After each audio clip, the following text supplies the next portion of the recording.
حضرت خلیفۃ المسیح رابع رحمہ اللہ تعالیٰ سے تعارف تو پہلے ہی تھا، لیکن ایک معالج کی حیثیت سے آپ پہلی دفعہ کب حضور کے پاس تشریف لے گئے، اور وہ کیا کیفیت تھی حضور کی بیماری کے متعلق کچھ؟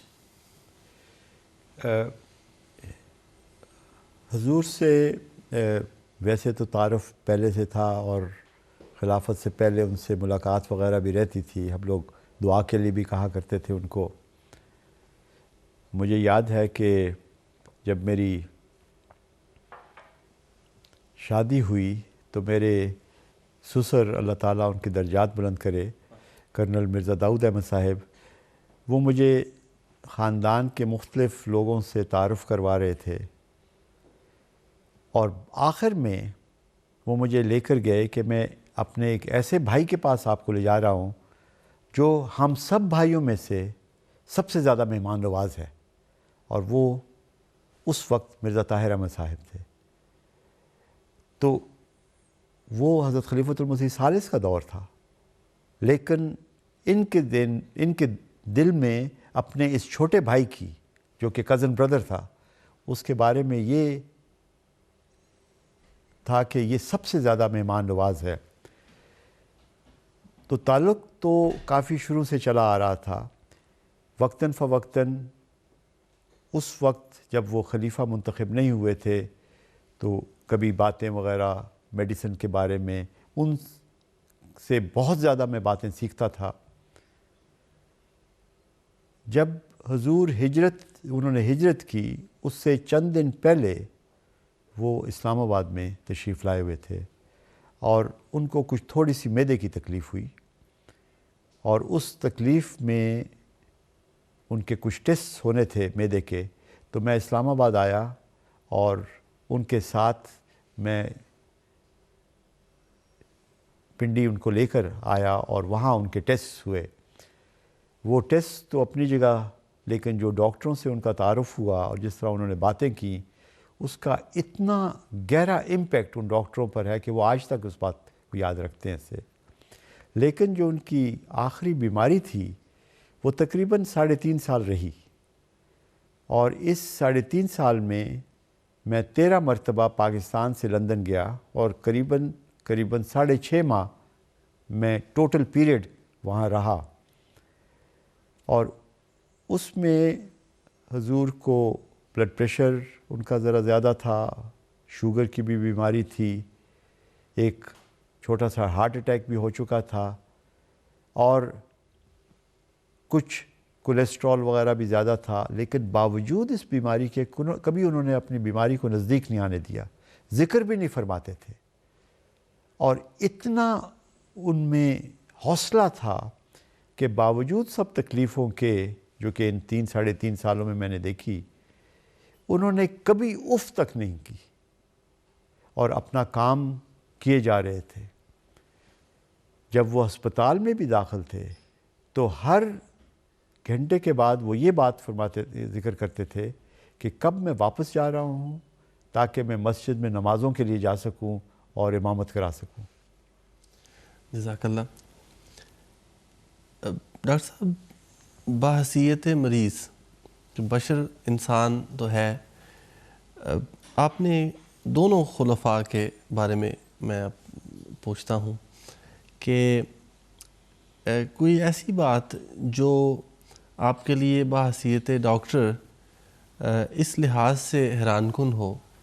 کہ میڈیکل کے جو معروف تجزیے ہیں یا جو آپ کا تجربہ ہے، اس میں آپ نے دیکھا ہو کہ اعجازی رنگ میں کچھ ایسا ہوا جو میڈیکل سائنس یا آپ کے تجربے یا آپ کی تعلیم کی روشنی میں ایسا ہونا ممکن نہ تھا، اور صرف اللہ تعالیٰ کے فضل سے ان وجودوں کی برکت سے ان کے ساتھ یہ سلوک کیا گیا ہو خدا تعالیٰ کی طرف سے، تو وہ ہمارے ناظرین کے ساتھ بانٹیے اور ہمیں بھی بتائیے۔ پہلی چیز تو یہ کہ حضرت خلیفۃ المسیح ثالث رحمہ اللہ تعالیٰ کی بیماری، جو کہ پہلے ایک اٹیک ہوا، اس کے 2-3 دن کے بعد ایک شدید اٹیک ہوا۔ اب عام طور پر دل کی بیماری جب اس قسم کی نوعیت اختیار کر جاتی ہے تو اس کا ضرور کچھ نہ کچھ اثر انسان کے باقی اعضاء پر بھی ہوتا ہے، خواہ وہ انسان کے ذہن پر اس کا اثر ہو، دماغ کی پر اثر ہو، بینائی پر اثر ہو، یا کسی اور چیز پر اثر ہو۔ اور یہ سب ڈاکٹرز کے لیے بڑی حیرانگی کی بات تھی کہ اتنے 2 سیریس یا میسو ہارٹ اٹیکس کے باوجود اللہ تعالیٰ نے ان کا ذہن بالکل صاف آخری دم تک رکھا، اور آخری رات تقریباً آدھی رات تک وہ ہم سے باتیں بھی کرتے رہے، ذکر بھی کرتے رہے۔ کرسی پر وہ بیٹھے ہوئے تھے، ہم زمین پر نیچے بیٹھے ہوئے تھے، اور وہ مختلف جماعت کے بارے میں اور کوئی اپنے واقعات سنا رہے۔ یہ ایک معجزے سے کم نہیں کہ باوجود اس انتی بیماریوں کے، باوجود اس شدید بیماری کے اور ادویات کے اثر کے بھی، ان کا ذہن اللہ تعالیٰ کے فضل سے بالکل کلیئر تھا، جو اکثر یا بیشتر مریضوں میں وہ کلیئر نہیں ہوتا۔ تو پہلی بات تو یہ معجزے سے کم نہیں۔ حضرت خلیفۃ المسیح رابع کی بیماری کے دوران جب ان کا گلے کی نالی کا آپریشن ہوا، تو آپریشن کے بعد ایک کمپلیکیشن ہو گئی۔ کمپلیکیشن یہ ہوئی کہ انہوں نے سانس کی نالی میں وہ جو معدے کی سیکریشنز ہیں وہ انہیل ہو گئیں، اور پھیپھڑے کام کرنا چھوڑ گئے۔ اس کی وجہ سے ان کو مصنوعی سانس پر ڈالنا پڑا، وینٹیلیٹر پر۔ اور اس عمر میں اتنی بیماریوں کے ساتھ، اس کمپلیکیشن کے ساتھ، وینٹیلیٹر سے وین آف کرنا بڑا مشکل ہوتا ہے۔ یہ بھی خدا تعالیٰ کا ایک خاص احسان تھا، اور معجزے سے کم نہیں کہ وہ واپس نارمل حالت میں آئے۔ اور ڈاکٹرز حیران تھے، اور انہوں نے اس چیز کا اقرار کیا کہ ہم نے اپنی میڈیکل لائف میں یہ نہیں دیکھا کہ اتنی اچھی ریکوری ہوئی ہو۔ جزاک اللہ ڈاکٹر صاحب۔ اب میں آپ کی خدمت میں یہ سوال رکھنا چاہتا ہوں، کیونکہ بہت سارے انٹرویوز میں، بہت ساری جگہوں پہ آپ سے یہ پوچھا جاتا ہے، لیکن پیاس ہے احمدیوں کی کہ یہ بجھتی ہی نہیں کہ خلفاء کا ذکر خیر ہو، پیار کی ان کی باتیں ہوں، اور ہم بس سنتے جائیں۔ تو ایسے واقعات بے شمار ہوں گے یقیناً، لیکن چند ایک ہمارے ناظرین کے لیے بیان فرمائیے کہ جس میں آپ نے جماعت کے لیے جو خلفائے احمدیت کی محبت ہے اس کو مشاہدہ کیا ہو اور دیکھا ہو اس کو۔ مجھے اچھی طرح یاد ہے کہ ان بیماری کے ایام میں صبح کا وقت حضرت خلیفۃ المسیح رابع رحمہ اللہ تعالیٰ کا بلڈ پریشر اور پلس اور جنرل چیک اپ کے لیے جایا کرتا تھا ان کے دفتر میں۔ تو مجھے اچھی طرح یاد ہے کہ ان کا وہ مسکراتا ہوا چہرہ، وعلیکم السلام ورحمۃ اللہ، پوچھنا حال، رات کیسی گزری آپ کی، اور پھر انہوں نے چوغا پہنا ہوا ہوتا تھا اس وقت، صبح کا وقت تقریباً 8:30 9 بجے کا، وہ انہوں نے اتارنا، اپنا بازو کرنا، پھر میں نے بلڈ پریشر وغیرہ دیکھنا، پھر ہارٹ ساؤنڈز وغیرہ ساری چیک کرنی، اور ان کو اس کے بارے میں ذکر کرنا۔ یہ ایک معمول تھا جو کئی دنوں سے چل رہا تھا۔ ایک دن میں نے دیکھا کہ حضور کا بلڈ پریشر بھی زیادہ اور نبض بھی تیز، اور چہرے پر تھکاوٹ کے آثار تھے۔ تو میں نے پوچھا، یہ بتانے کے بعد کہ آپ کا بلڈ پریشر بھی تھوڑا سا زیادہ ہے اور آپ کی نبض بھی تیز ہے، تو رات آپ کو نیند صحیح آئی یا نہیں آئی؟ فرمانے لگے کہ میں ساری رات جاگا رہا اور ذکر کیا اس شخص کا کہ اگر آپ کو، اور ذکر کیا اور فرمایا کہ مجید صاحب جو سپرنٹینڈنٹ جیل تھے، ان کو غلط الزام کے لیے قید کر دیا گیا تھا اٹک جیل میں، اور ان کی طرف سے دعا کے لیے خط آیا تھا۔ اب وہ ایک شخص، اور فرمانے لگے کہ میں ان کے لیے ساری رات دعا کرتا رہا، اب ایک شخص کے لیے جو غلط حکومت نے جیل میں ڈالا ہوا ہے، اس کے لیے خلافت کی محبت اتنی زیادہ کہ وہ ساری رات ہی نہیں سوئے اپنی بیماری کے باوجود. تو آپ اندازہ لگائیں کہ کتنی اپنی جماعت کے ساتھ اور احباب جماعت کے ساتھ ان کی محبت تھی. دوسرا واقعہ کئی دفعہ میں ذکر کر چکا کہ ان کا آپریشن ہونے والا تھا. آپریشن میں ذرا سی تاخیر ہوئی. میں ان کے قدموں میں تھا کھڑا تو حضور سے ذکر کیا کہ حضور ذرا سا ابھی ڈیلے ہے آپریشن میں، گھنٹے کے بعد آپ کو آپریشن تھیٹر میں لے جایا جائے گا اور جماعت آپ کے لیے دعائیں کر رہی ہے. فوراً چونکے اور پوچھا کہ ان کو کس طرح پتہ چلا ہے کہ میں بیمار ہوں، کیونکہ چند دنوں سے حضور نے ٹیلی ویژن وغیرہ نہیں دیکھا. تو عرض کیا کہ حضور وہ MTA پر اناؤنسمنٹس اعلان ہو رہے ہیں ایسے. تو زاروں قطار حضور رونا شروع ہو گئے اور ایک آنسوؤں کی جھڑی اتنی ہوئی کہ تکیہ ترک ہو گیا. اس لیے نہیں کہ میرا آپریشن ہونا ہے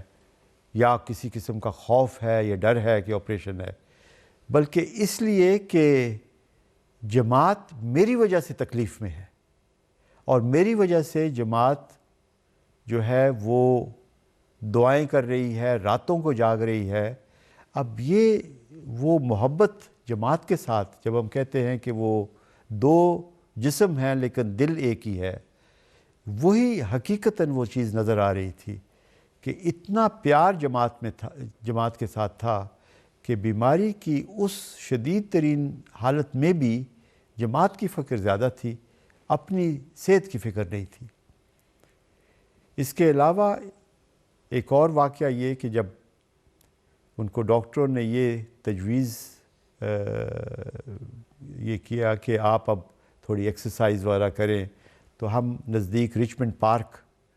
میں ایکسرسائز کے لیے حضور تشریف لے گئے. میں بھی ساتھ ہوا کرتا تھا. ایک دن واپس آ رہے تو میں نے دیکھا کہ حضور شیشے سے باہر کار کی بڑے غور سے دیکھ رہے ہیں، جس طرح اس وقت کسی خاص سوچ میں ڈوبے ہوئے ہیں. چند منٹ گزر گئے. تھوڑی دیر کے بعد جب وہ واپس انہوں نے جس طرح انسان سمجھتا ہے دوبارہ اس دنیا میں آئے تو چہرہ پر ایک مسکراہٹ اور فرمانے لگے کہ یہ عجب جماعت ہے،